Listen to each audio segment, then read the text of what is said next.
Doctor जे Magdum trust संचलित अनिल उर्फ Pintu Magdum memorial pharmacy college Dharangutti येथे नशामुक्त युवा विकसित भारत अभियान अंतर्गत समुपदेशन व जनजागृती कार्यक्रमाचं यशस्वी आयोजन करण्यात आलं।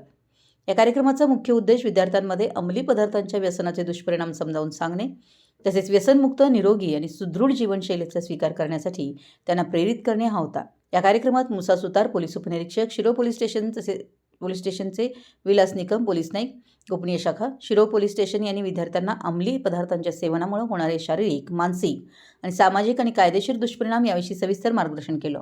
तसेच विद्यार्थ्यांनी निरोगी जीवनशैली अंगीकारावी, तणावाचं सकारात्मक व्यवस्थापन करावं आणि आवश्यकतेनुसार समुपदेशनाचा लाभ घ्यावा असं आवाहन केलं। संवादात्मक चर्चासत्र, प्रत्यक्ष जीवनातील उदाहरणे आणि प्रेरणादायी मार्गदर्शनामुळे विद्यार्थ्यांमध्ये व्यसनमुक्त समाज घडवण्यासाठी सक्रिय सहभागाची प्रेरणा निर्माण झाली। कार्यक्रमाच्या शेवटी सर्व विद्यार्थी व प्राध्यापकांनी नशामुक्तीची शपथ घेऊन स्वतः व्यसनमुक्त राहण्याचा तसेच समाजामध्ये व्यसनमुक्तीबाबत जनजागृती करण्याचा संकल्प केला। हा कार्यक्रम ट्रस्टचे चेअरमन डॉक्टर विजय मगदूम व ट्रस्टच्या व्हाईस चेअरपर्सन तथा secretary doctor advocate Sonali Magdum यांच्या सामाजिक जाणीवेतून व महाविद्यालयाचे प्राचार्य डॉक्टर सचिन निटवे यांच्या मार्गदर्शनाखाली राबवण्यात आला। तसेच राष्ट्रीय सेवा योजना विभागामार्फत कुमारी मनाली भिडे व कुमारी मानसी झाडे व्याख्याता यांनी यशस्वीरित्या आयोजित केला।